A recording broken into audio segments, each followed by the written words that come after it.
Hi there, Happy New Year! My name is Stephanie and today I will be showing you how to make a Minecraft themed Xbox controller cake. My son actually got this controller for Christmas and I thought it was pretty unique and would make a great cake. So let's get started. I've already made a batch of my Swiss meringue buttercream. I flavored the buttercream with 2 teaspoons of peppermint extract and I'm adding some crushed candy canes.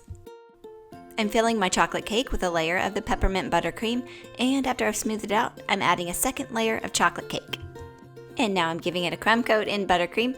You'll want to use buttercream without the crushed candy canes on the outside so we have a very smooth surface. After it's nice and cold, I'm placing a controller template on top of my cake and I begin carving. There are quite a few controller templates online that you can print out, or you can just sketch one out by hand. I continue carving the cake until I have a basic shape of the controller.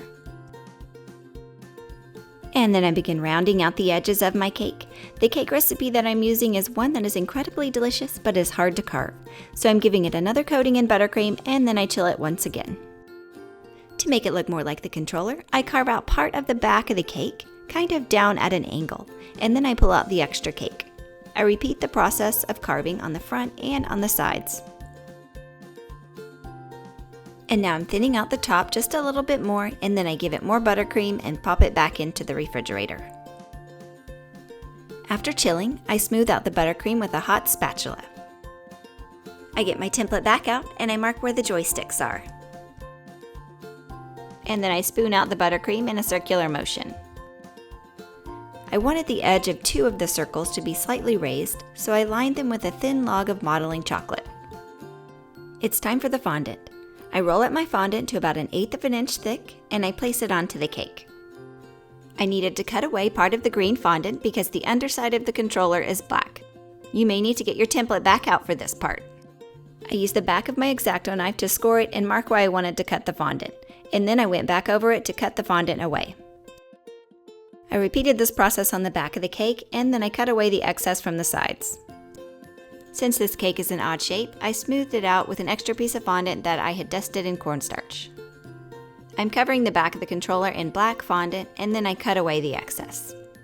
The edges do need cleaned up just a little bit, and then I repeat the same process on the front of the cake. I cut away a little bit too much fondant in this part, but that's okay, it's an easy fix. On to the decorating. I begin cutting out the creeper's mouth with a square fondant cutter. I've also cut out a bunch of squares in different shades of green and 2 black squares for the eyes. I begin attaching my details to the cake with clear vanilla. You could also use piping gel or water. Let me just speed this up for you a little bit. Now it's starting to look a lot more like a creeper.